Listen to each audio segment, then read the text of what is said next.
श्री स्वामी समर्थ. सर्व आत्म्यांना माझा नमस्कार. आपण आपल्या आईवर इतका विश्वास ठेवला पाहिजे की जरी आपल्या आयुष्यात कितीही अडचणी आल्या, कितीही संकट आली, तरी त्या अडचणी संकटे आपल्याला काहीतरी चांगलंच शिकवायला आली आहेत असं वाटलं पाहिजे. तेव्हाच आपण खरे आईच्या विश्वासाला पात्र ठरू शकतो. कारण आपल्या आयुष्यात तेच येत असतं जे आपण पेरलेलं असतं. आपण आपल्या आयुष्यात काय कर्म करतो ह्याकडे लक्ष देणं गरजेचं आहे.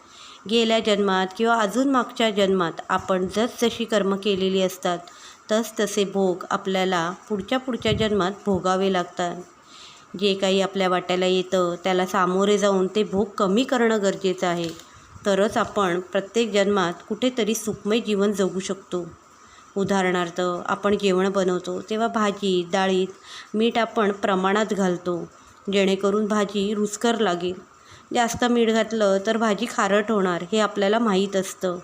तसंच कर्म करताना आपण हे लक्षात ठेवणं गरजेचं आहे की आपण जर जास्त चांगली कर्म केली तरच आपलं आयुष्य योग्य रीतीने म्हणजेच प्रमाणात व्यतीत होईल, आणि जर वाईट कर्म जास्त झाली की आयुष्याची माती व्हायला वेळ लागणार नाही.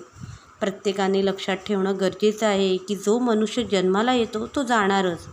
त्या व्यक्तीसाठी आपण किती झुरत राहणं किंवा झुरत आपलं आयुष्य खराब करणं अथवा त्या त्रासातून बाहेर पडून स्वतःला प्रमाणात ठेवणं, ह्यातील फरक आपण जाणून घेतला पाहिजे. आईवर विश्वास ठेवून जर आयुष्य व्यतीत केलं तर आपल्याला प्रत्येक जन्मात यश प्राप्त होणारच याची जबाबदारी आई घेत असते. मग आपल्या वाट्याला कितीही भोग असतील तरी आई आपल्या पाठीशी उभे राहून त्या भोगांचं प्रमाण नक्कीच कमी करते. पण यासाठी आईवर अतूट विश्वास असावा. परंतु थोडं जरी मनाला शिवलं मग सगळ्या गोष्टींवर पाणी फिरल्यासारखं घडू शकतं. आईला साथ घाला, आपली सुखदुःख तिला सांगा. दुसरं कोणी येणार नाही, आणि जरी आलं तरी त्याला आईच पाठवणार हे कायम लक्षात ठेवा. श्री स्वामी समर्थ.